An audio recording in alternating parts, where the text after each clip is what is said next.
All right, in this week's podcast, we got 3 big bucks down. We got the racks here. We're going to walk through the stories of each, from Patches in Minnesota to my Wisconsin buck and Andrew's big buck he just shot in Minnesota here as well. So 3 bucks down. We're going to talk strategies for peak-rut. And as we head into post-rut season, we hope you enjoy. The Deer Society podcast is brought to you by Illusion Hunting Systems, Onyx Hunt, Reveal Cellular Cameras, 10-Point Crossbows, Prime Archery, Loophole Optics, G5 Broadheads, Osseo Gear, Raw Frozen Scents, and HHA.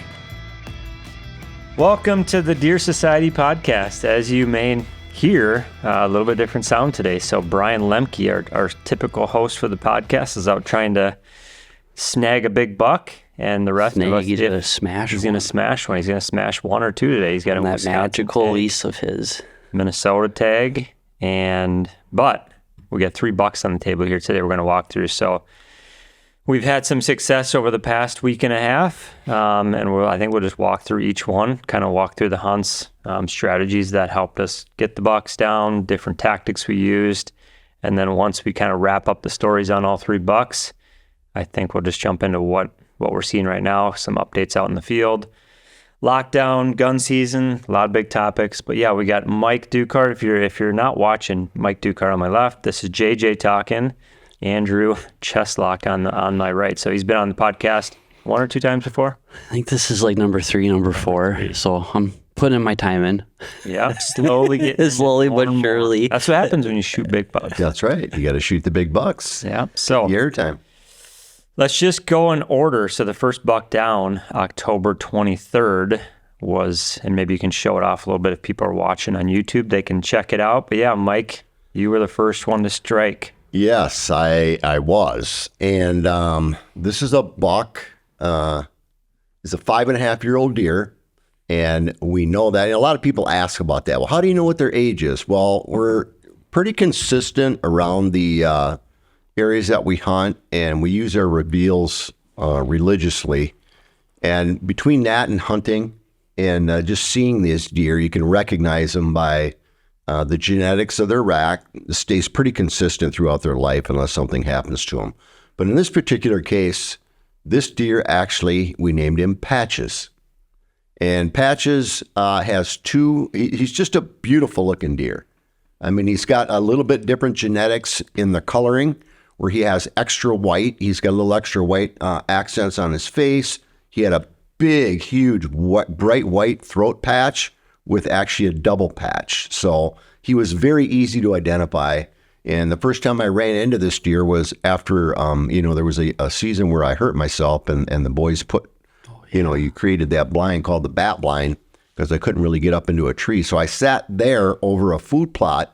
It was going to be kind of a study year, study behavior, see, just how deer act and interact so that we can share those types of things. I mean, because that's really what started this whole thing. Oh, yeah.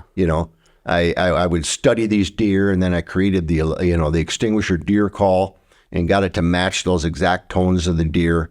And so I just kind of wanted to get back to my old ways.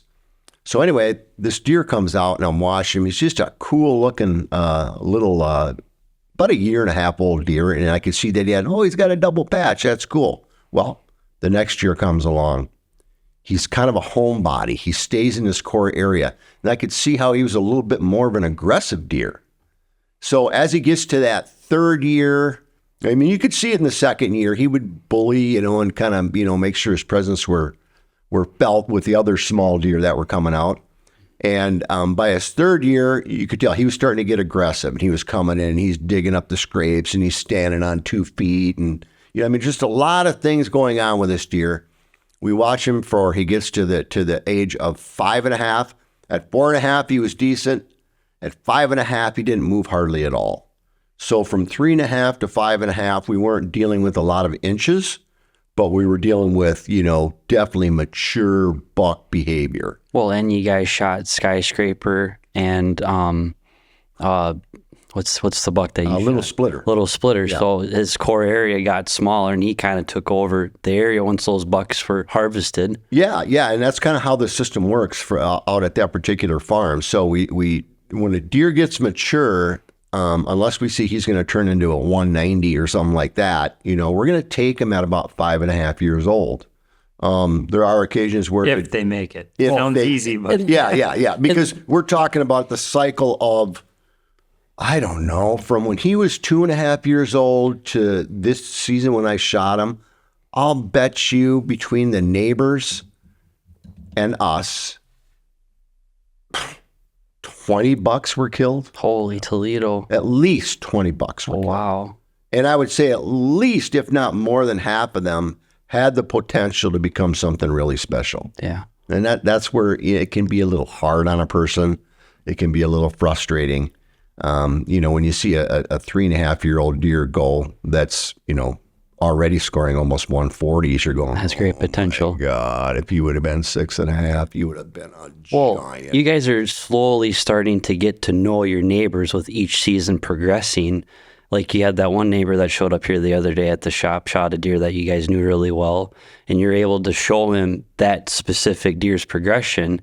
And when we scored him and stuff, and I kind of saw a light bulb go off in his head. He's like, ooh, there's something to be had here. But you guys are being really good neighbors. You're trying to get to know your neighbors. You're trying to help each other out, sharing tips. You're sharing trail camera pictures, tactics, and stuff. So you're doing a neighborly thing. So hopefully down the road, hopefully sooner than later, it'll all work out in everybody's favor, and then you'll have that higher age class of 6, 7, maybe even 8-year-old bucks. But the goal that you guys are setting for your personal property, it's a realistic goal for the here and now.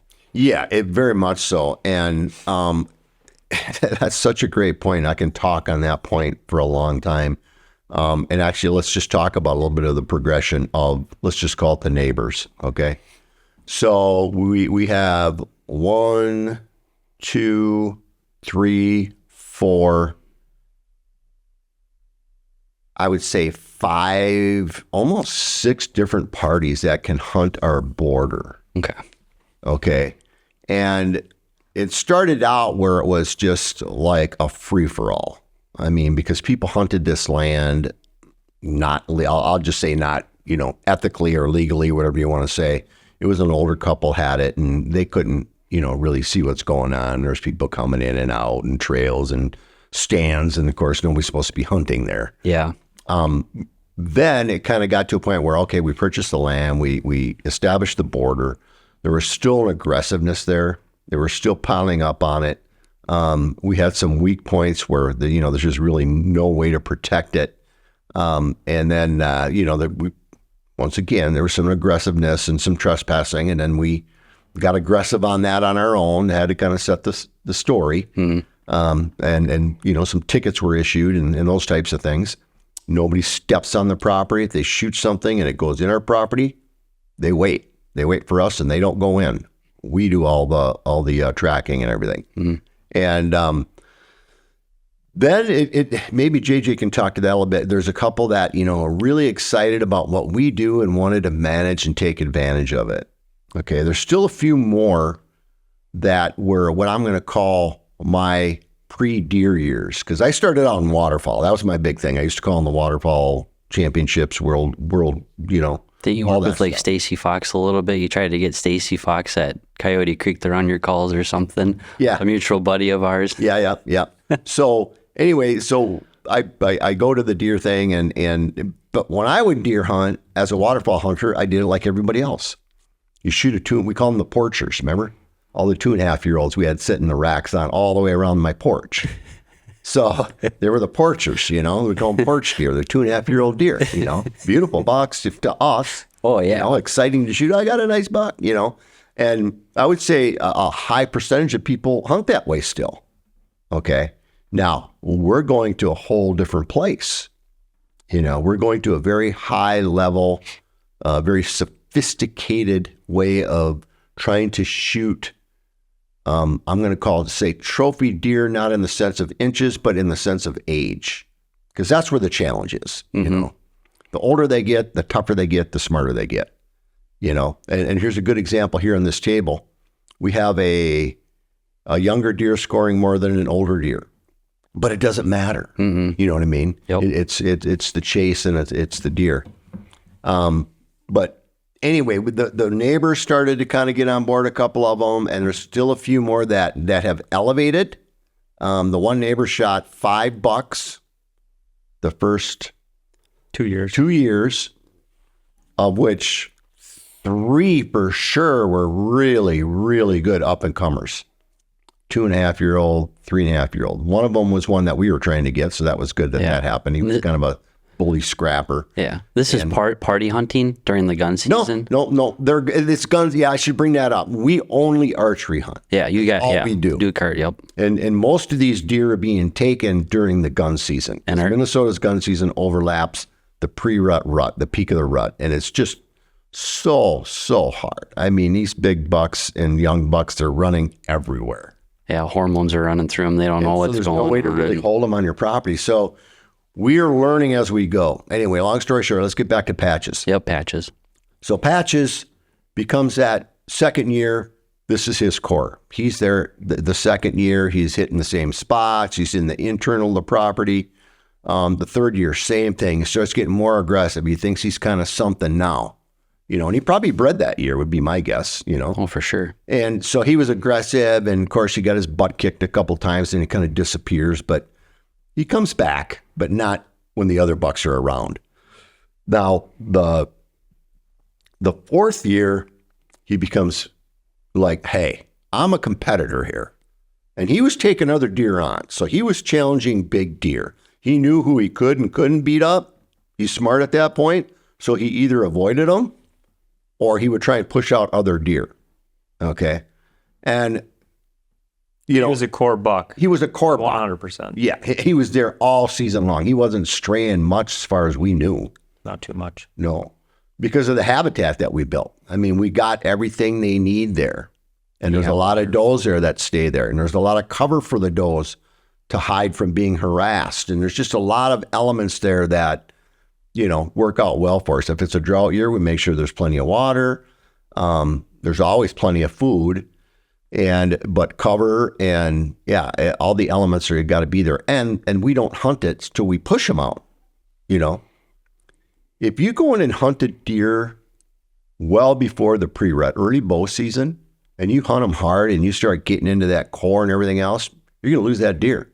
Oh, yeah. You're going to bump them right off your property. Yeah. And we're hunting Minnesota deer. I don't know. I still think Minnesota deer are some of the hardest whitetails to hunt in the country. Because our gun season's pretty early, right in the core of the rut. Mm-hmm. And then they just know. It seems like you break a certain stick going out to the stand, like that ultra mature buck that you're chasing, just gone. Yeah. And then like Michigan's that way, I'm sure. I know Sister State. And the rifle season can be really rough. But anyway, so we build that population up nicely. We're getting a lot of action, and we're watching him from 3 years. And I go, when he gets 5 or 6, he's going to be a great buck, And he gets 3.5, then he gets 4.5. It's like, he really didn't grow much, Kind of plateauing. Yeah, he's kind of plateauing. And then he comes to 5, and it's like, well, he's nice, but he's not ever going to be a 180. He could have been maybe, but I mean, he's a core 8, but he's got some splits and. Well, typically, what is it? Rule of thumb, they usually do their biggest jump from 4 to 5. Yeah. Normally. I mean, I know there's some deer. I've seen some that have done a nice jump. Late bloomers. 5 to 6. Yeah. And it could depend on how much rain you get that particular year, how dry. I know there's some other science behind it. I've seen deer that, they're really nice small bucks, and all of a sudden one year you're like, I don't even recognize that deer.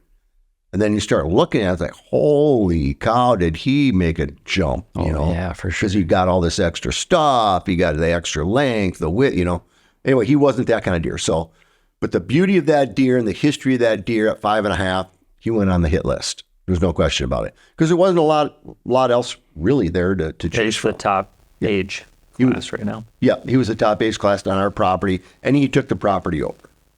So now we go into the season. We're looking at our, what do we got out there? And there was a lot of young up and comers. Yeah, hopefully knock on they can wood. make the gun season.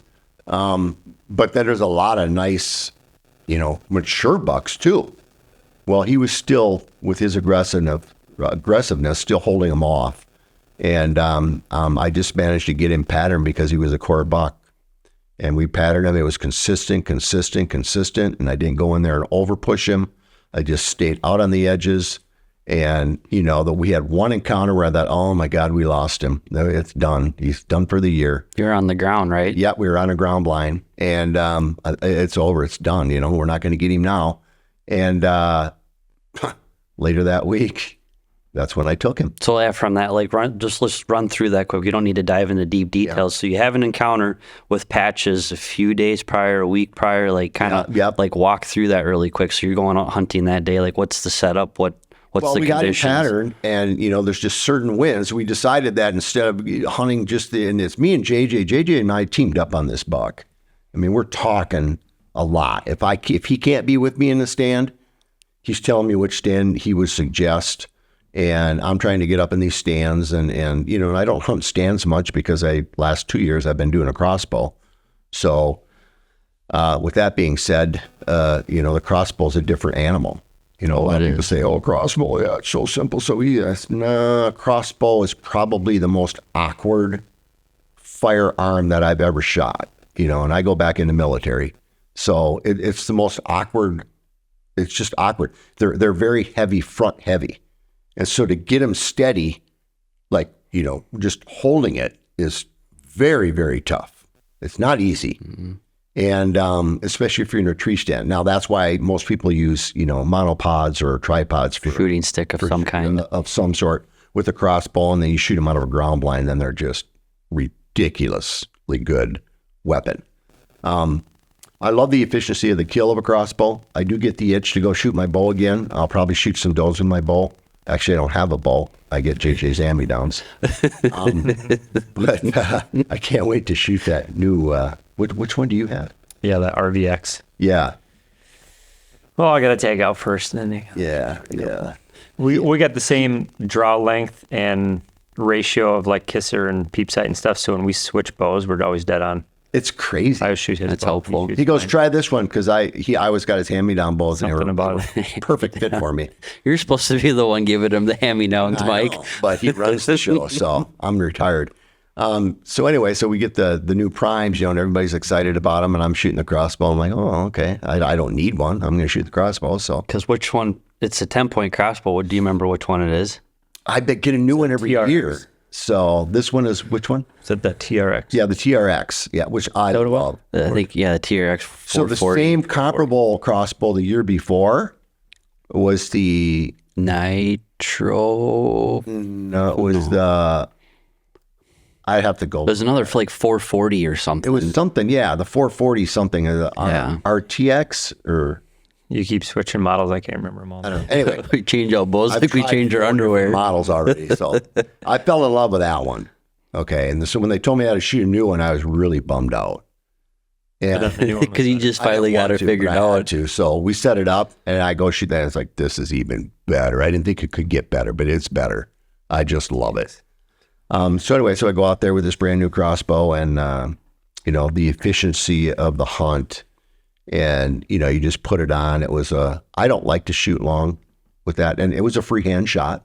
Both my deer that I shot with a crossbow were freehand shots out of a tree stand. Nice.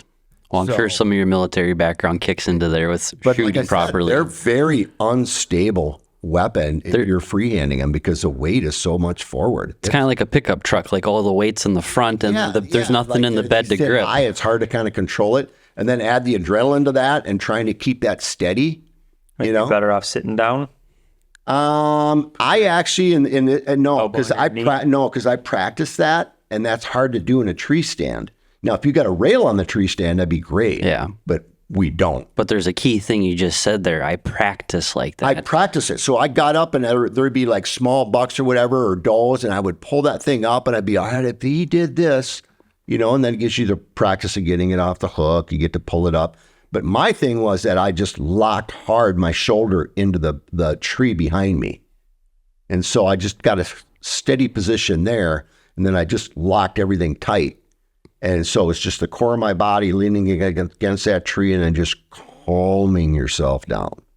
Now, I learned that from golf in your hole in one. to calm yourself down. You know what I mean? Oh yeah. And because There's a follow through. I'm a revvy guy, man. I get revved up. And anyway, so I just learned how to kind of meditate and calm myself down. And, you just kind of get into that zone then. And so, yeah. So that's my experience with the Crossbow. That's how kind of went down with patches. So let's just back it up again. So before you harvested patches, you had that encounter, and usually you only get one encounter With a big boy like that. And sometimes, you got your lip in your shorts, and you're like, gee whiz, like now what do I do? Like kind of walk through that, because obviously something happened and tipped off that I might be able to get a second chance at this deer. Yeah, well, we knew we bumped him, but it's not like he was such a hardcore core animal that we were just fingers crossed that he stuck around. You know what I mean? And we didn't see him that night on any cameras, but I think it was the next night he went nocturnal then, because we had him daylighting. Yeah. Mm-hmm. Yeah. Why don't you Went nocturnal on the spot that you had an encounter with him, but then he started using a little bit different area. So then we just focused more on that, which isn't that far away. No. Was this like on a food plot or from like in the timber? What was he doing? Always a big thing. Water was the core on this particular one because we had a really hot fall. You know what I mean? Early fall. Yeah. Early fall. And is it not deer during the rut? They can actually go a few days without eating, but they need to water every single day. It's kind of what I've picked up on things. Is open. They need water. They're drinking their water for sure. And a lot of times they'll do that at night when they're recovering. But And actually, another big thing was the crabapple tree there. Great Kept point. coming right back to that Great crabapple. point. And it was still holding. Yep. So the big apple tree was dropped, and that dropped early, and that was why all the bucks were in there in velvet. And then the secondary trees, the crabapples were still holding tight, and they were dropping slower. So there were scrapes under those trees, big community scrape, slow drop of crab apples, and then the water next to it. So it wasn't even really a food, because that food source didn't turn out so well. It was acorns were in there too, but yeah, it was mostly the water and that crabapple tree. You went to both crabapple trees at both spots was where he always went. Yeah, and there was also a regular apple tree there that was actually would drop apples down and sometimes get in the water. But those fell So earlier in October. So look at it like this: we know he's a core buck. We know he's consistent. In this particular case, there was this old doe. We got a lot of old does out there, which is good and not good. But there's some old does out there, and there's this one doe, and every time I'd get in this stand, she could pick up on something, and I don't know what it was, but she didn't know it was me. She didn't know it was a human, and she never eyeballed me, but she'd always circle my tree, and she knows something's up. So I don't know if she's smelling, plastic or whatever, but it's not human, because she just smelled human. She would have been gone. But she'd play that game all the time. So now I know she's a smart doe, and I don't like the fact that she'd blow on occasion, that just especially on a calm day. But anyway, so my thought is these deer coming in consistently, hitting this fruit, getting a drink of water, not really a food plot there. I guess I would say it was an older, maybe there was a clover in it, and then we dressed it with, because we were in a drought. Yeah, we just didn't have any rain, so it's basically just a dried up clover. When he says dried up, it's still green, but it's not, And this is an easy green full covering. Yeah, it just, Yeah. clover's not a good warm season plot. No. It does better in the cool. So anyway, so that's going on, the consistency of that deer travel and the fact that he's the core buck. This is just my opinion based off of my observations or studying or whatever you want to call it. I feel that, and I don't hear a lot of people talk about this, so it'd be nice to get some opinion on it, but I feel that the alpha bucks, the top buck, tends to breed the oldest does first. And I think there's a couple reasons for that. One is the older does are already veterans at this, so they know how this works. And they're good mothers. And they're good mothers. And so they know, like, okay, this is the guy I want to be with. I think they make that decision I want to be with the best genetic, the most, the toughest, the quarterback, whatever, the big dog of the area. And so they don't, the big old does, if you look, when them little bucks try to chase them, a lot of times they just kind of fade away. They don't really, let the little guy chase them. They'll turn and smack him in the head. They just know, hey, just leave me alone. This isn't your deal. Mm-hmm. And so they know who they want to breed with. And then the younger bucks kind of get the message. To get the idea. And so when it comes time for the first does to come in estrus, I believe the older does come in first. I just do. I just think that's consistently what happens. And so when I see old Cotton Eye Jane or this old doe here that I know she's smart, she's been around and all this kind of stuff, I think he was checking on her because she was bringing her fawns into this spot pretty consistently. She'd bring them in, they get a little fruit, they do a little grazing, they get some water. It was pretty much daily. And so he started kind of checking on it once we started getting closer to pre-rut because now he's seeing all these younger bucks and these new bucks starting to come into the area. And he's semi-fending them off, making his presence known. And then as the pre-rut gets close, then he just kicks their butt. You know what I mean? He's get out of here. He pushes them out. So it's getting close to that time. And so that's why he consistently started making those. And if I think about it now with his doe theory, Cotton Eye Jane was at the other plot where we had the encounter, and she came in pretty much daily. And she was like, she looks like a buck, she's missing that one eye. It's not gone, but it's blue. And it's just so funny. She's smart. Yeah. Let's kind of wrap up Patches a little bit. Yeah. A couple things that you missed on earlier. When he was 2, this would be a great hunt breakdown because we got more footage of this buck than probably any buck we've ever filmed. When he was 2, he fought with Skyscraper on camera. I don't know if you remember that clip. Oh, I remember that. He's a little guy and he took on. I remember that. He was a battler. Him over. You also got him hitting a decoy. Oh, that's right. He just that was Patches. Decoy, That's cool. I should start making some notes. Yeah, he kicked Dave's butt. It's a big story. He kicked Dave's butt. Just a lot of cool things. He's got a ripped ear, double throat patch. Core buck. What else? I'm trying to think. He's got an injured ear one year. Just a lot of cool things about him. Capped it off kind of early in the year. I mean, late October. Yeah. October 23rd. So it's like our second or first big cold front. Start to kind of like, all right, who's who, where's where, what's what. They start showing. And then quick talk about the rack a little bit. Yeah. Describe us if people aren't watching. Well, the rack, that for the people that aren't watching, he was a very clean, consistent 8-point his whole life. And he kind of stayed that way. And just this last year, he picked one up on his left side. So he became a 9 on the main frame. And then the G1s, the brows, the one on the left side that, seemed to be a little bit better side. He also got a split on the G1 there.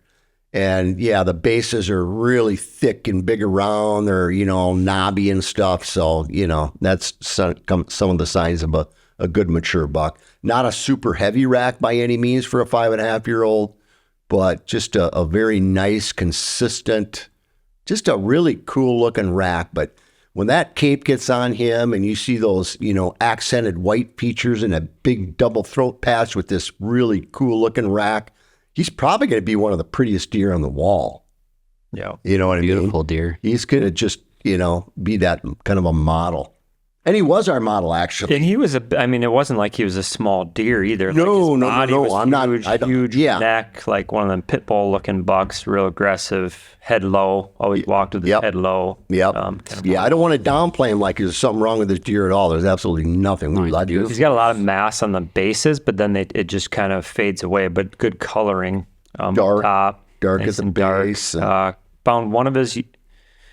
Yeah. So first clip we got. Couple trail camera videos actually with Chris's buck primetime way back, obviously 5 years ago. He was 1. Got some clips of him. Found one of his sheds up there close to where he shot him. Yep. Yearling shed. Nobody found his 2-year-old sheds. One of the neighbors found his 1-year-old other side.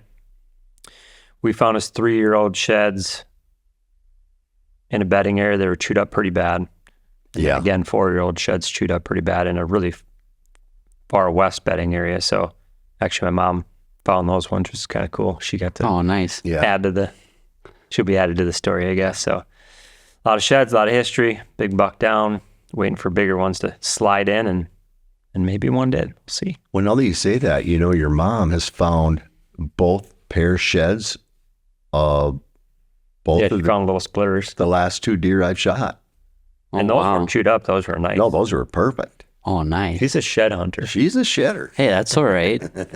I got my girlfriend. She's kind of getting into shed hunting a little bit. I'm trying to find easier walks because she could care less to jump up in a tree stand and harvest her own deer. But she likes to go out on nature walks and look for stuff. So Yeah, it's fun. it's a good All right, thing. so Nice weather. Let's move on to the next buck. Next buck. Well, the other cool thing about your buck is the neighbor shot one the exact same day Like time. Oh, within 5-10 right. minutes. That's And right. he texts me, I shot patches, and you. Well, you JJ's shot in a stand and he sees me walk in front of the camera and he saw Patches walk in front of the camera. So he knew something was up. he's like WTF. And he goes, "What's going on? What happened?" And he goes, "Brandon just shot Tyler. Tyler just shot Patches." And I'm like, "Well, who the hell did I just shoot then?" Because I'm going up there to pick up my, I heard him crash. I'm like, I've seen this deer for the last 3 weeks. I mean, I know. But then again, I started second guessing myself because, well, I didn't really, study the rack and identify the split and the, and the double pat. I didn't go through that process because I just knew it was him. Yeah. So I freaked out. Yeah. Because one of the 4-year-olds has actually scored a little bit more than Patches, even though he's younger. Once a little again, better 4-year-old genetics. that had the opportunity to be Same frame, giant, but same body size, really, maybe even yeah. bigger. So just different genetics. But yeah, he obviously got buck fever, and Patches coming in. He shot Patches. You shot Patches. Everybody's shooting Patches. I'm like, Because people knew about We're Patches, we're gonna have a he night manages with us. Yeah. Well, yeah, that's the nice thing about being neighborly and getting to know you can share those successes and strategize. My and stuff. thought was like, oh man, if we got 2 people that shot the same deer, this one's going to be interesting tonight. And then, and that's the other thing. Arm wrestle. I swore I heard him crash. I know I smoked him right in the boiler room. And I started walking down then after I found my bolt, which was just total red. And I started walking. I'm like, oh, there's blood. And it's just like, dude, he's dead. I knew right away he was dead. I walked 25 yards around the corner of the trail and there he laid. Then the first thing I did was look, yep, there's the split and there's the 2 patches. So I took a picture and I go, well, I don't know who he shot, but We figured it out pretty quick. So yeah, ups and downs of the season. Obviously, you thought you were going to get him early. Had an encounter. Got a little bit down. a lot down. Shot him. Back up. But you stayed after it. That's like the one thing that makes or breaks it. Like you have a good encounter. Like you're going to have your lip in your shorts for a little bit because that's just the process that we humans deal with. We're emotional creatures. You got to stay up on, try to find that high note or rely on friends and family to be like, no, Mike, like keep going. Well, see, the other thing about that is I don't want to say we take turns, but we kind of like, You have a system. we can't have an unspoken thing like, Patches is dad's deer. He's the one that first seen him. He's the one that, it's just his story. He filmed him so much.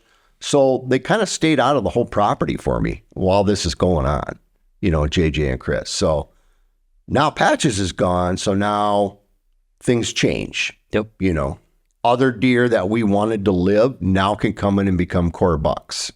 So that was the key to getting him out of there because we knew he wasn't worth saving till 8.5. I mean, don't get me wrong. If he'd lived till 8.5, he'd have been freaking Gnarly. legend. You know what I mean? But because it doesn't really matter the score, he would have been way different. No. But anyway, so now it's time to move on, get some of these young core deer that could get up into that 80 to, I don't even want to say the number 200, but you never know someday. I doubt if it'll ever happen. It's like in a this Viking area. Super Bowl. I don't know if it'll ever happen. It's but almost you impossible because there's just way too many deer being taken. There's a lot of variables that go to get a deer to that caliber. Oh yeah, for sure. I mean, maybe, and I hate to say, maybe if we could move our gun season to like kind of like Iowa, like get it into like December, or it's we had a core rut. We had an 8.5-year-old deer on that property that ended up dying of old age. So if they get that old, they're usually too smart to kill for most people. And he didn't hit 200. That's for He's sure. not even close. In fact, I 60 maybe. 150-ish. All right, Jay. But yeah, You're so late October's coming. Perfect time for rattling, calling, pre-rut, decoys. Had some awesome hunts. I was hunting some different properties while you were hunting patches, just trying to get on a different mature buck. Had some cool hunts, and I kept seeing this deer over in Wisconsin, and I had him on camera since Velvet, planting food plots, and turkey season. Actually, I was running some cameras for turkey to just see if there was anything around. Not a lot of turkeys over there, so got this buck in Velvet early when he started growing his beams.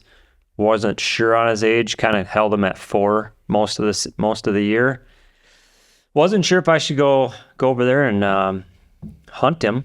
We're hunting bigger bucks here in Minnesota, but it was tough, lower odds hunts, and he kept kind of daylighting and working the system and the plots and the bedding, and it's like, man, I really got the itch, and I had to get over there. So don't have a name for the buck, just a 10.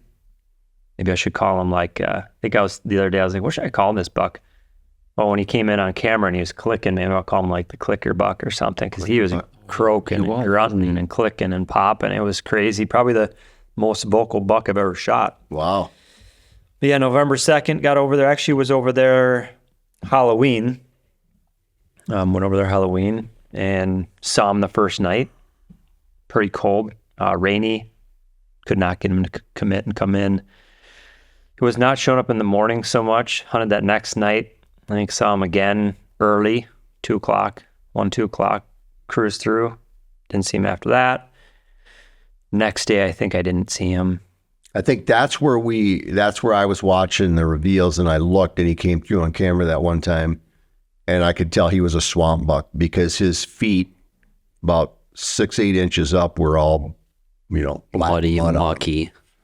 And you're hunting in Wisconsin. This is Wisconsin. Yeah, this is Wisconsin buck. He's a swamp buck. That's what I call him. There was kind of an island out there I think he was really using. That's where he would come from when he would daylight, and he would actually walk off that path off the island and come through the timber, and then hit some of the food. That's where, what is it? Andre, Beamer. That's where I shot this property. Longhorn. Yeah, but yeah. And Longhorn. Longhorn last year. Yep. So no mega giants there. I mean, this guy, if you really look at it, probably could have been a mega giant, and there's always that's where there's that decision you got to make. Should I wait? Should I not? He was a pretty dang good buck. I was super excited to actually hunt him and shoot him, so no regrets for sure. But yeah, just a great 10. Just talk about the rack. Mid 40s, tall brow tines, good G2s, G3s, shorter 4s. But yeah, overall just a good buck. Consistent though, both sides are pretty consistent. Overall just a good buck. And kind of how it all went down is I was playing a questionable wind. The wind was not good for a lot of stands in this area that I wanted to hunt, where I thought he went back into this island, and got in there early. Wind was pretty much blowing, quartering the direction I thought he would come from, and sitting on a edge of a standing cornfield. Still that time of the year where they hit scrapes a little bit, but they're starting to get on does pretty heavy in November and kind of moving off scrapes. The scrapes are drying up a little bit, especially the cameras, but they're starting to cruise, move around a little bit. This is like the first couple days in November, right? This is November 2nd. November 2nd. Which was awesome. Awesome time of the year. One of the best weeks of the year, if not the best week of the whole year. Yeah, we got a lot of deer down during that magical week here in the Deer Society Illusion headquarters. Yeah, some cold fronts, some rain. Like, it was just good across the board.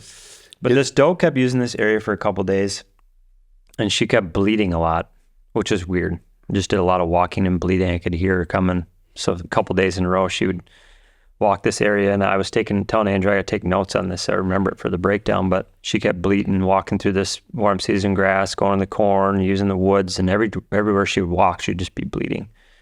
So you could kind of pick out, like, that's that one doe. That's that different doe than these other does that we talked about, that probably was a little older and knew that when she's ready, she's ready. Oh, okay. And just a real core doe. It's just kind of weird. She just always hung out there. So this buck I thought was bedded back in the swamp. Didn't know that for sure, but good chance of it. And the doe came from the cornfield and was walking around early and bleating. My wind's blown back toward the swamp a little bit through the timber.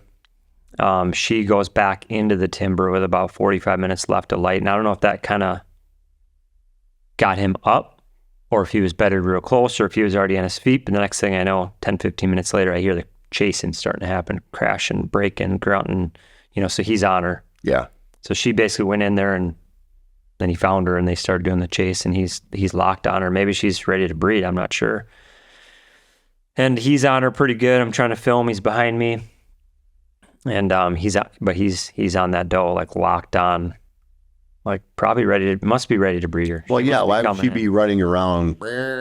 I don't know. Sure. Out of nowhere. That's that estrus feel to me. I mean, you can see their behavior change. I've noticed that when I, go to these core social areas, you can watch the does change. They get irritable.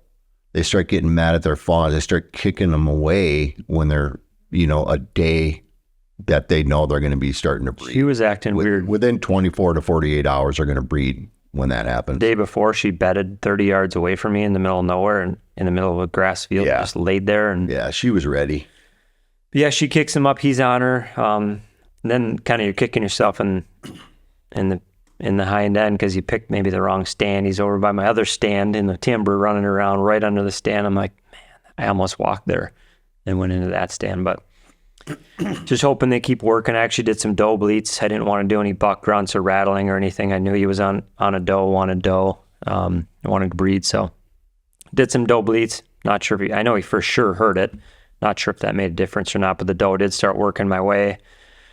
She got to about 20 and the buck's back behind me, kind of downwind of her 20 yards, but he goes right behind me at about 15 yards and I can't film, can't look, can't really move. I'm kind of looking over the shoulder and he just starts croaking and popping and clicking and just... It's really good audio too. I can hear it when you show me that clip. And even the GoPro picked it up.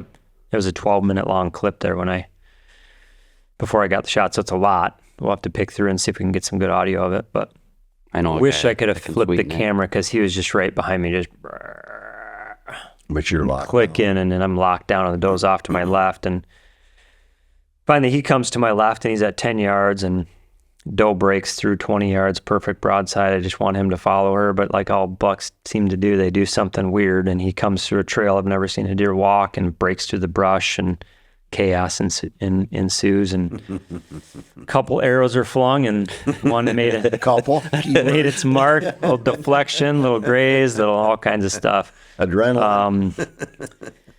Ended up getting an artery out of the deal, and he found him in the morning, so I just gave him some time. But yeah, chaos, a little bit of a learning moment.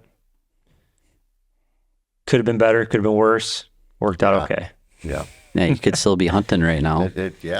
For Wisconsin. It turned out exactly the way you wanted it to turn out as a final result, for sure. Yep. And then, super happy. No regrets. So, big buck down in Wisconsin.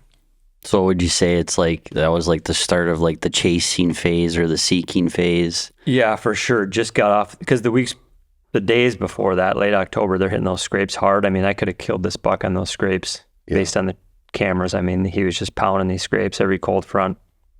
I mean, definitely killable windows there. So, and that's some of my favorite time to hunt is that October windows when they're hitting those scrapes. Oh yeah, that first big cold front comes. Because once they get into this November, it's like, ooh, all bets are could be awesome, but could also be slow and could be on a doe. And it's almost a little bit of luck. A little bit more luck starts to get thrown into the mix. So a couple of things I'm going to take away from this. So he wants to go shoot this deer. He's not sure. And we talked about it. It went on. Should I go get him? Should I? And we talked about it for weeks. We went on about that. And finally, he just made the decision, you know what? I need to get my eyes on him. So he went over there with the intent of, potentially harvesting the deer, knowing when the occasion came, whether or not he was going to, do it or not, fling the arrow. And I think, I'm just going to say that my opinion is because of the experience that he had with this deer, that flipped the switch that I'm going to harvest. It was the excitement, the adrenaline, the experience, the whole way it unfolded confirmed I'm going to take this deer. If it would have been a different scenario where it was calm, you seen him, you could look at him, maybe the doe wasn't there and analyze it. Maybe he's got a bigger buck somewhere else, or there's another bigger buck, you know what I mean? The situation was different, maybe he wouldn't have shot him, Yeah. but it doesn't matter. It's all about that moment. And that's what I tell people, never, it doesn't matter if you don't shoot your biggest deer every year because it's not possible. You know what I mean? So go with the experience. If you're pumped up, which he was way pumped up, and it's that experience and you want to shoot that deer. Oh, yeah, for sure. Shoot that deer. Absolutely 100%. So there's that. And then there's the whole, I kind of lost my train of thought there, but I think it had something to do with the population over there. So the population over there it's rifle zone. I mean, it gets hammered. 2 tags, yeah. Yeah, 2 tag. I mean, it's crazy. Bow tag and a gun you think tag. You got it tough here. Well, over there, it's even worse. And I'm not sure you're on the fringe of the wolf, but I know you're definitely in bear country. We're watching damage from that. So it's a different scenario. So where we're dealing with volumes of deer, where we are down here, over in Wisconsin, up further north, it's a different world. So it's 2 different kind of hunts, 2 different kind of scenarios. But, I mean, those are just some things that I wanted to bring up, the behavior of that doe. She's actually looking and trying to attract the buck. That's my opinion on what happened there. That ain't going to happen down here. Mm-hmm. Yeah, this is by far the biggest buck I've had on camera there all year. I mean, It's been Well, that's kind of cool. Like for like tough.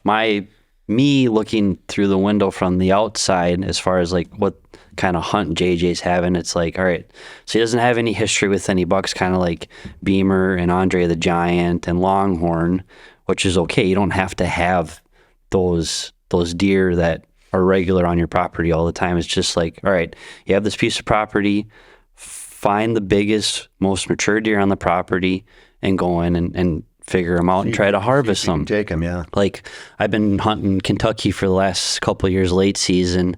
A buddy of mine helps me out get on like a sublease program with some other people that have leased and trying to get some sort of cash flow. Well, I don't have history with any bucks on this property. I have no idea what the property is.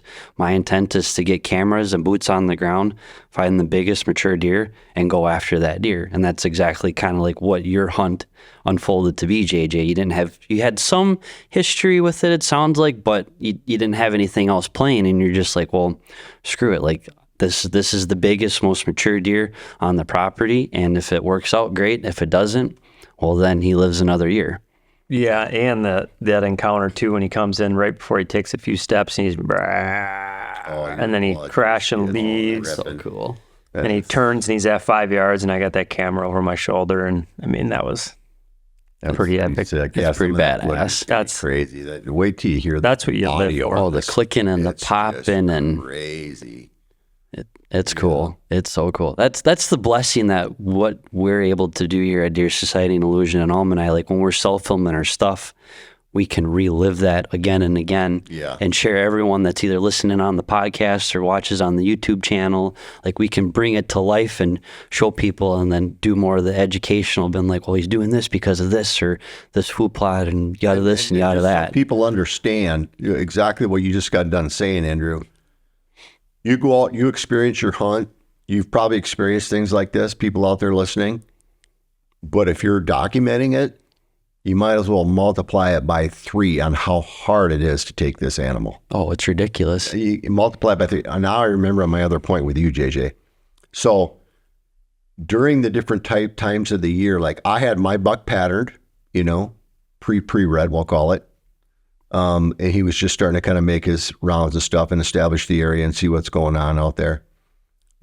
There's a consistency, a very, very consistency there. Then you start getting into the pre-rut, and then it's like, okay, they're hitting these scrapes like JJ talked about. There's a consistency there. There's ways to strategize to hunt those deer. But then when you start getting into that late pre-rut, early rut, actually the rut itself, when they actually start breeding the deer, behaviors are completely different. Everything that you've studied, all the consistencies that were there, throw it right out the window, because you have no idea where they're going to go, when they're going to go there, or how they're going to get there. The consistency just is gone. And then they disappear for days at a time, locked down on does. It's just the consistency goes away. Now, they're out of their minds. So the encounters that you have, you're going to get away with a lot more, you know. But I like that consistency. I like that information. I like that strategy. And I like to play that chess. But during that rut when they're breeding, forget it. That's gone. Out the window. It's gone. You don't even know if they're alive anymore. No. Yep. It's just a matter of getting tree time or seat time or blind time. And that's why he kills deer all the time. Because once he knows it's that his said my favorite time of the year, he will sit and sit and sit. And so the consistency of the deer goes away. His consistency gets even stronger, 2, 3, 4-fold. And he will grind it in the Dead Valley days and when they're locked down and nothing, he'll just grind it and grind it and grind it and try and outsmart the deer. And he always breaks them down and figures them out and gets the chance.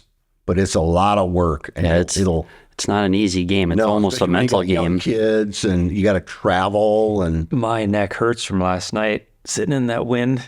Oh, I bet. It's all crashed up. It's just Shivering. the heavy backpacks. Those are the days that are my not neck. fun. My neck is always killing me after I hunt like that. Because It's a condition going on around here. well, there's so much when you're old like me, you know, there's so much weight in that backpack and I got my crossbow hanging on it. So Yeah, you got a few extra pounds. Well, let's transition from November 2nd to, what'd you shoot him on the 6th? On the 7th. Yeah, the 7th. That's the number one day for Boone and Crockett entries, right? Is it? Yeah. I think it is. Yep. 'Cause I shot my Iowa But deer. it wasn't a Booner, but it was nice. but it was still a great buck. Oh, it's still an awesome. Didn't score yet. I lost my mind. Yeah, we'll have to give him a rough green score here. So we shifted from chasing. Well, yeah. What do you think the shift is from November 2nd to November 7th? I would say they're on the does. My buck, Talk about him a little bit. like I think he already had bred multiple does already on the property.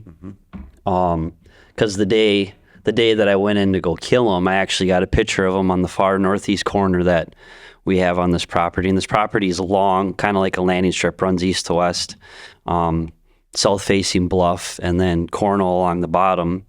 I have a camera in the northeast corner, and he was actually going away onto the neighbors. But with the way the wind was, I was like, well, he's probably going to circle back around and go back to the honeysuckle bedding area that I kind of figured out where a lot of deer were. And I figured that out from doing an observation sit a couple nights before the first, well, we had 2 days of rain coming in, so I sat the night before, and I seen just a pile of does, and all his buddies were out there, but he was the only one that was missing. I was like, well, he must be deeper in the timber. I need to make a move, get in the timber there.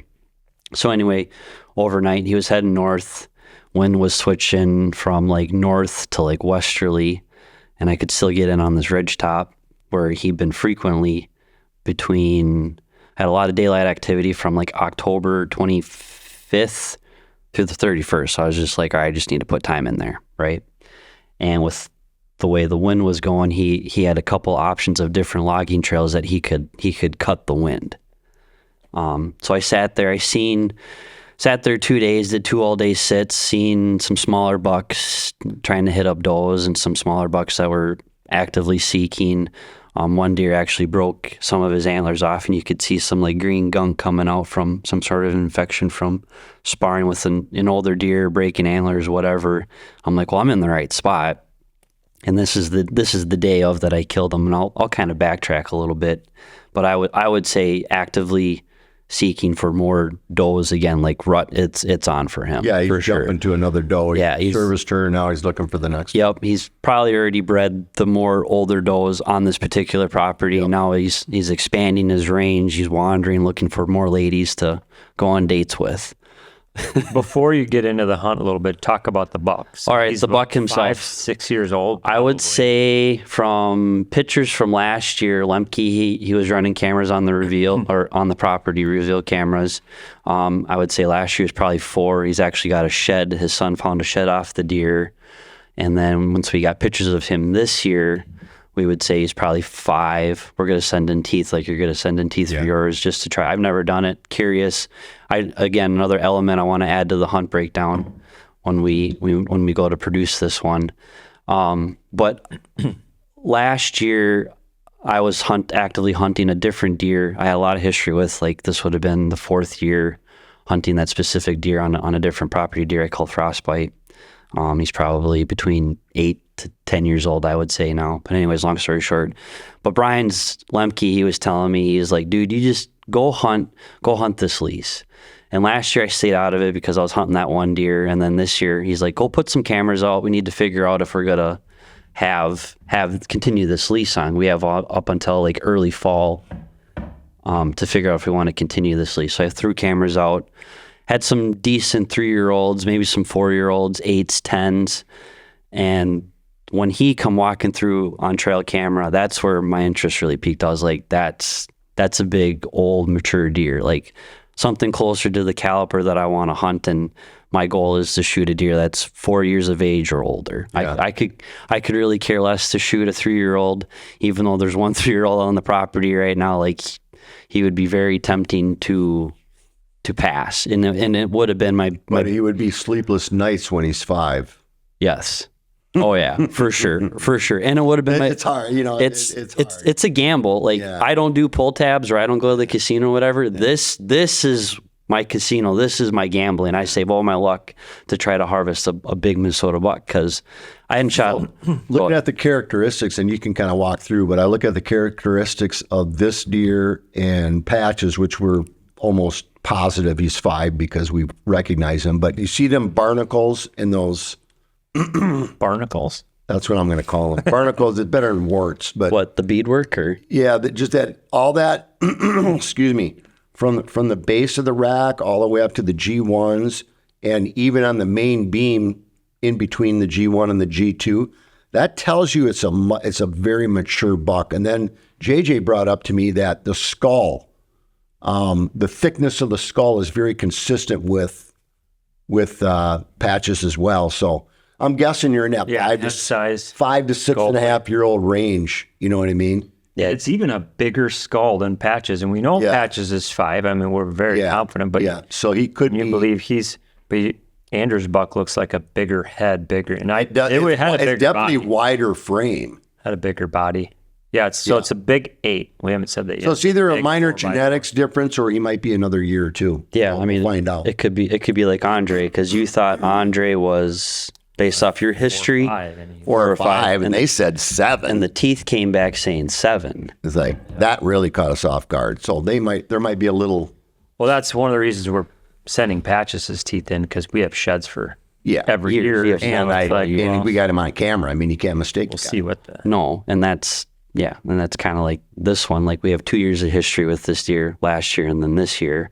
It's unless you have thorough documented history like you guys do at your property that you have over there, you really can't tell how old the deer is. Like there's some factors and physical key features that you can hone in on. You can estimate. You can guesstimate. A couple years probably, or a year. Yeah, but I mean, unless you do have that, it's kind of a crapshoot of how old the deer is. And after hearing that tooth thing of 7.5, I mean, I'm questioning the science of that too.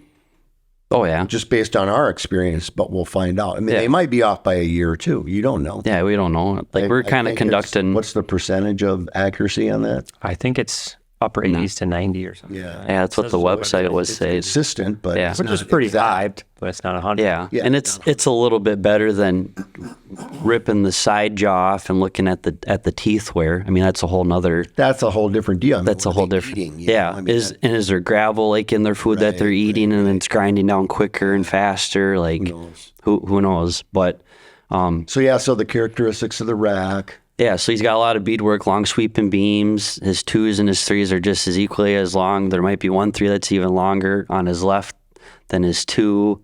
Brows are maybe 3 inches, 2.5. Good circumferences physically, but I mean, for this 8-pointer to get to that 150-inch status, I think the 2 things he's lacking, and like we keep saying, we don't mean to disgrade the deer or whatever, but that's just kind of what makes us tick.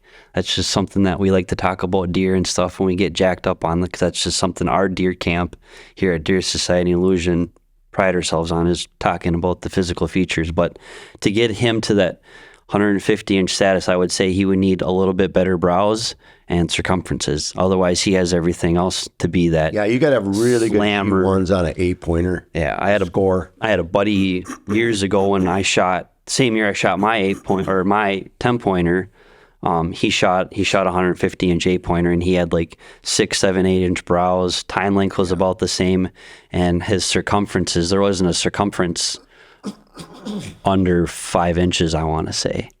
Just a slammer of an 8-pointer. Yeah. And it takes a lot. But anyways, I don't even know where to. Well, let's go to how did the whole thing go down? How to shake. So you got the history. We got some history. Velvet pictures were rolling in. He's on the far west end of the property.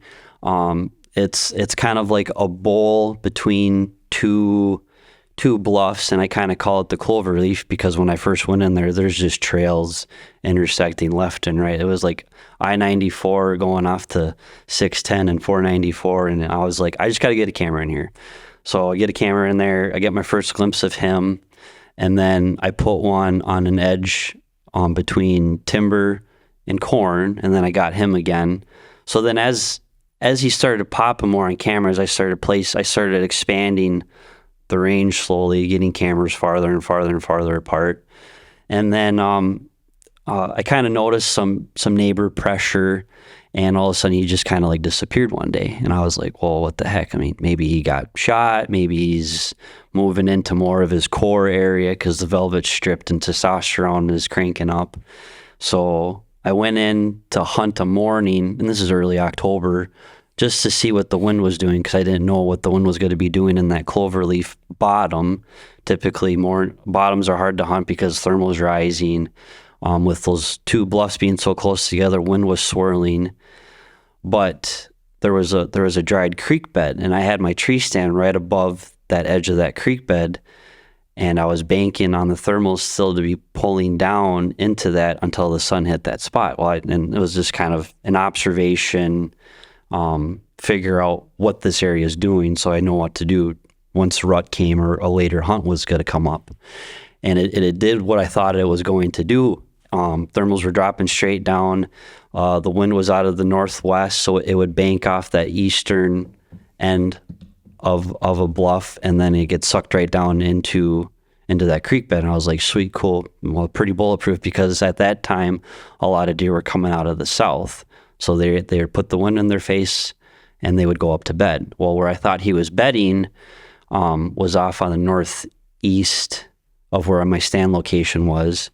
And I had to come in from the bottom and then slowly work my way up the creek and sat. Is this the day that you? No, this is like a month beforehand. Oh, well, what was your strategy of the time of the year when time of year? I was playing on getting on him between food and bed.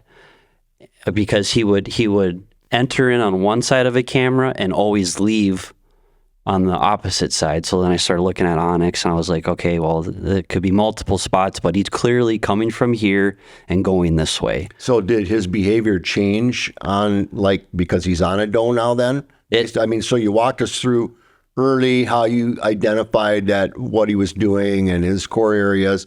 Then you found some consistency of travel based on the lay of the land. Yep. Now you're in the rut, and he's actually on does, looking for does. Yeah. What happened during that specific time? How did you kill him? Yep. So I think, like I said earlier, like there might have been some pressure from the neighbors, so they went from the west end to the east end. And when I say them, I'm talking about probably the does, because all of a sudden, like the does and him just disappeared, gone. I would have other smaller bucks coming through looking, but there was no does being on camera, and he wasn't on camera. So I was like, all right, well, I gotta do some moving around. That's typical rut. I mean, that's what happens. Things change and everything goes like dead on the cameras. And I would say that was kind of more pre-rut, like building up to rut. Excuse me. So that's where I did another morning hunt. Didn't see much, saw a small little buck, and then I got down and I had moved cameras prior to this, and I went and checked them, looked at the video. And that's one thing I'll say, like I'll preach a lot on now, like these trail cameras can run video mode. You can learn so much more about what your deer are doing on video mode than just one single picture. So I run all my cameras on video mode. I had a picture of a doe come into frame, and then when I watched the video, you see her tail leave the frame, and then all of a sudden, boom, he pops into frame. I'm like, well, he's here from the 26th of October, 27th, 28th, 29th, 31st. And I'm like, all right, I gotta get something over here. So I hung a stand where that camera was, and that was kind of on top of this ridge on the east end.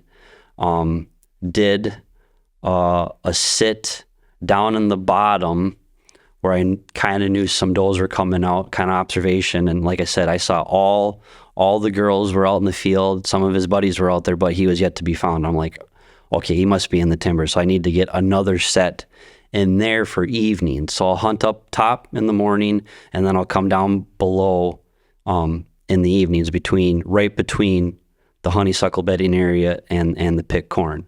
So you're on the slope of the bluff. So I'm on the slope. It's just kind of, there's a small little flat spot, and then it dives off, and there's like one other bench behind me. Yeah, which way does that ridge run? Is that east and west? It runs east and west. Which is, I'm going to tell you something what I've learned over the years, which has been many, many years, but that those east-west ridges, when they're cruising, looking for does and whatever, are the best, because of our core wind here where we are. Now that might change in different geographical areas. And also they love to run those ridges because they're trying to catch that scent coming up and down the ridge. So they're trying to hit those trails like you were talking about before, how they would come up out of there. Yep. They're trying to hit that and pick something up. So that's kind of that core behavior. That's just so that you're doing a great strategy there now that you know it's the rut or beginning of breeding or whatever. Yep. And there was like 3 logging roads that met at this intersection, and that just kind of seemed to be a key place for these deer to run, because they could jump on those trails and they could cover ground really quick, right? And still scent checking as they're doing it. So I did 2 all day sits against, saw some smaller bucks and some does, and there was a deep fog the morning so now it's November 7th, the day that I killed this deer. There's a heavy fog. I feel like I'm literally in the middle of a cloud on top of this bluff, and I filmed like a 2-3-year-old 8-pointer chasing. I could hear him clicking and calling to her, so I filmed him, but he was on my backside. And I was in a smaller tree, and all the clippings that I clipped for shooting lanes, I ended up putting behind me to create that backdrop. Because this tree, I'm talking, it's like 6 inches around. It's not very big, and I'm maybe 8 feet off the ground. But that was the only, and there's a bunch of red oaks around me to create even more cover, kind of like a nest, or create a nest basically. So I couldn't, if I wanted to shoot him, I couldn't swing around to shoot him, but there was a hole off to my west farther, or off to my east, where I probably could, if it came you're to set that. Up that you got to shoot out in front of you. I basically, I have 180, 280 degrees to where I can shoot off in front of me, and then the bluff drops off severely behind me. And you're just banking on him coming and checking these trails and maybe coming to this kind of core intersection or So you want to call it. So early in the middle of the night, early that morning, I have a trail camera picture of him going straight to the north over into the neighbors, looking for does. So I went back to that spot where I've been talking about, up on top of that ridge, because the wind is shifting from north to straight west. So I was like, okay, well, that would make sense for him to go north and to basically almost kind of follow the wind change. And then that will, if he'll this trail out in front of me, this logging road in front of me, is the best one for him to cut. So you're saying you went and you hunted a wind shift that day? Yep, I was hunting a wind shift. That's extremely important. That's one of those windows that we talk about all the time. Whenever you're during that time when they're searching and they're looking, and you know you're going to get a wind shift, if you can get in there and use that to your advantage without bumping the deer off where you think they are, and let that wind shift happen, you're going to see a big uptick in travel, because now they're going to change what they do, because, we got a wind shift now. Their behavior just for survival, makes them do that. So now you're in that position, you got the wind shift, you got where you want to be. What specifically happened? How did you kill the deer? Okay. And then, so with that wind shift out of the west, I was like, all right, it's literally going to go. So let's say I'm looking to due north. It's going to be hitting the left side of my face and the wind's going to continue this way. I'm predicting him to come straight out of basically almost the northwest because he's cutting that west wind, and I'll stop him at 8 yards and I'll crush him. Well, once that wind finally got all the way to the west, it must have been banking off the bluff that I was on, and it started blowing from out of the south into the honeysuckle bedding area. And That's that stand that I was hunting that I killed patches at did that to me too. It was crazy. And I kind of freaked out, and I was like, all right, I got to get out of here because that's where I'm predicting a lot of deer to be bedding, a lot of does to be, and that's where I want to hunt this evening if I don't kill him, basically, like right now. So I called an audible. I got out of the tree, and it's only like 9:30, 10 o'clock in the morning, and the wind's doing this, and I'm electing to make this decision to shift, to move. And in the back of my head, I'm like, I have to hang a stand because I have yet to do it because I've just been doing a lot of observing and basically just putting seat time in the tree stand. So I get down, get all my gear out, and I slowly start cruising this pocket on just south of the honeysuckle bedding area, and immediately I start finding big sign. Like Ben Rising says, like if you're gonna hunt a big deer, you got to look for the big sign. And there's giant trees that are just ripped to shreds, multiple community scrapes and smaller scrapes. And I'm like, all right, I'm in the chips now. I think I am. So I find a tree. There's actually a tree that blew over halfway, creating a great backdrop, and there's two smaller trees in front of that. So I hung the Novix in that. I go back to the truck, kind of regroup, and have my PB&J and a Pepsi, and I start walking back out, and I get in the tree probably at like 1 o'clock. But there's something interesting. So with that west wind, when I got set up in that spot, I just hung my stand. The wind was doing something completely different again. It was more of out of like the northeast. So you didn't have a 15, 20 mile an hour wind. You had a lighter wind. It was a lighter wind, like causing all these different shifts and all these different thermals and variables, and it even changes when the foliage comes off the trees too. Yep. So now you're back in that stand. You decide you make your move. You get up in your stand at what time? Noon? I was like noon, 1 o'clock. 1 o'clock. I'm set, ready to go. You're in there. You see, okay, there's a little bit of different. And by the way, it's really nice to have those wind floaters to be able to. Oh, I was hucking and chucking them like crazy because I didn't know. I never been in that area. Yeah. So now you're in there. You're in that stand. You got everything figured out. You process things in your brain. Walk us through exactly what time and what happened when you shot him. Yeah, so actually a little buck come cruising through out of that honeysuckle bedding area and actually got in my scent cone, and I'm using my cell phone because I was the quickest camera I could get to, and I'm throwing wind floaters, and you can actually see the wind floater go up and hit that deer in the face, and he stops and kind of checks up. Again, he's like a 1.5-year-old, 2-year-old buck, not really concerned, but I'm curious of what he's going to make of the situation. Is he going to blow and screw the rest of my hunt up? Is he going to tolerate it? I don't know. Must be that phase, that whole step from the shower to the field foam. Definitely.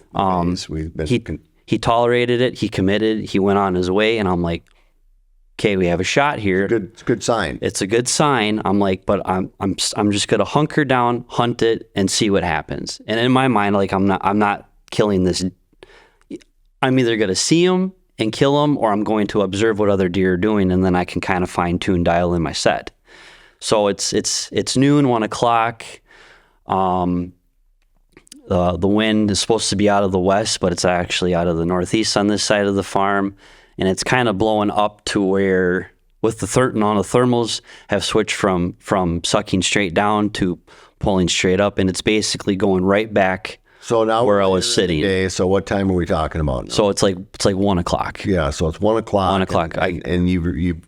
Now walk us exactly through what's going to happen. Yep. We're trying to get to this. Yep. So I'm sitting there, and then thermals are pulling straight up, basically right back to where I was this morning. So I was like, all right, well, that's kind of weird, but I'm just going to sit it out, trust my gut, trust your initial gut reaction. I've been very successful on that, and you've been successful just on the mere gut reaction. I hear the classic like rustling of the leaves. and I caught some white antler. I'm like, all right, cool. It's a buck. It's a smaller buck, probably like 120 inch.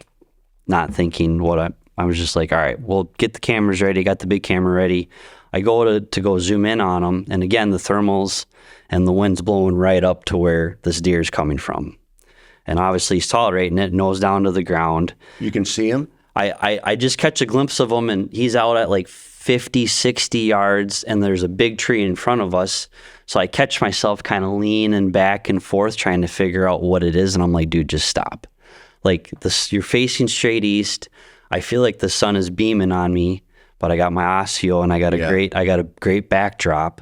And I'm like, quit moving. He's going to see you, pick you off, and you're done. So you got your cameras rolling. So I got the big camera going, but not recording yet. I go zoom in on it, and I'm like, hold on a second. So I pull back out, pull my binos out. I'm just going to wait for the deer to clear so I can identify and then figure out my next move, because I got three angles. I got my main angle and two over the shoulders.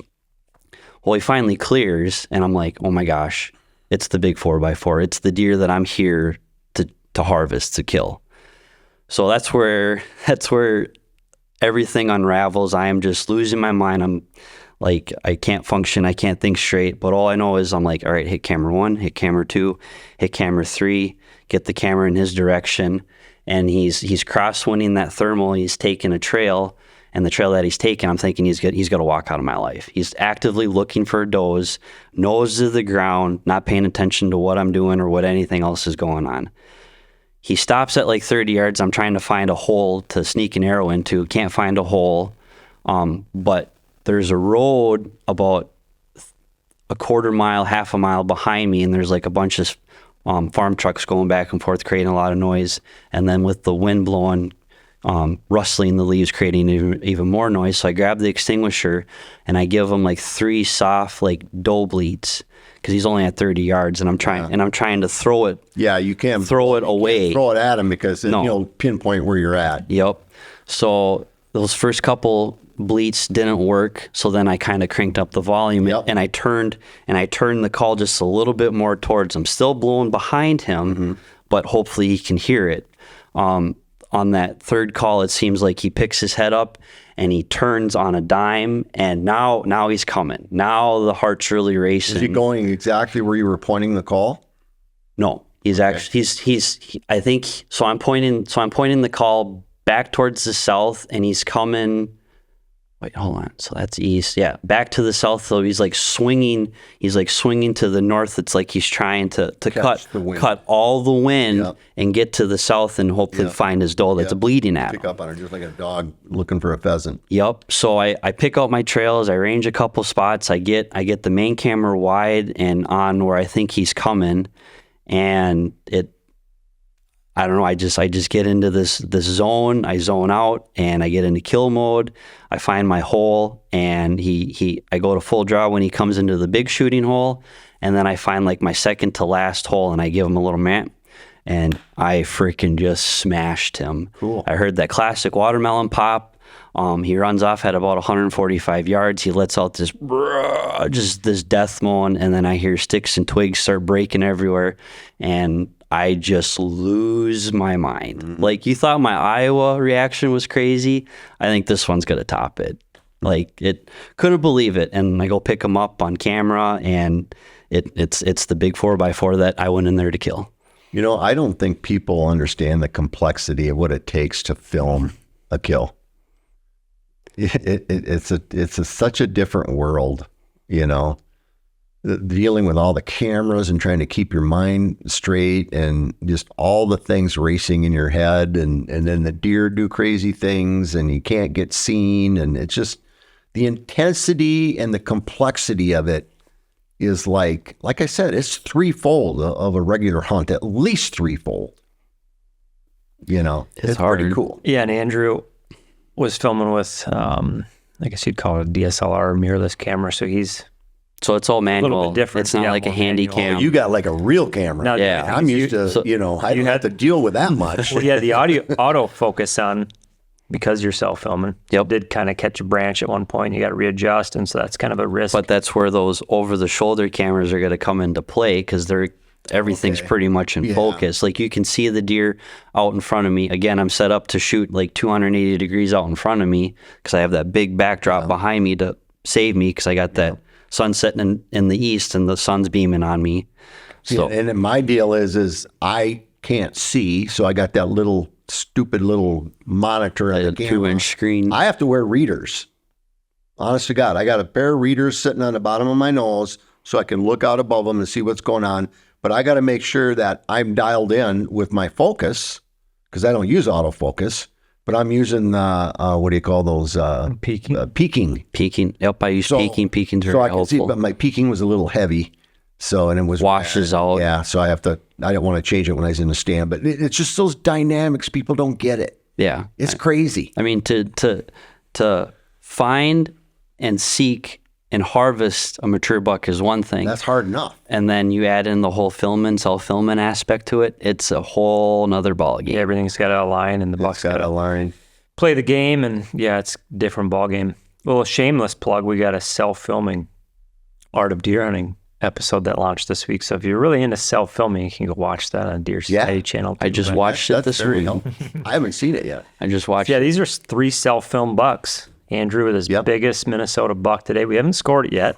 I think you're probably right. I think it probably just shy of 150 without them. I'm gonna say upper 40s. But I mean, for an 8, that's big. I mean, we're all pretty consistent here, from an inch perspective, but The frame of Andrews completely takes the different cake. stories, a little different genetics, but this is what we live for. And we'll break all 3 of these down. We all self-filmed actually and got them all on camera, and lots of good storyline, lots of good information for all. So we went from late October, a little pre-rut action, getting into the pre-rut with Patch's Hunt. The Wisconsin buck was, I guess you'd call that pre-rut, right into the seeking, and then Andrew would be seeking just prior to peak-rut lockdown. So kind of just kept hitting 1 down per week, and hopefully we'll bring another 3 out for, post-rut, post-gun season, late season, all that good stuff. Me and Lemke got 2 Kansas tags burning holes in our pockets, so we're going to try to get back out there in December. Cool.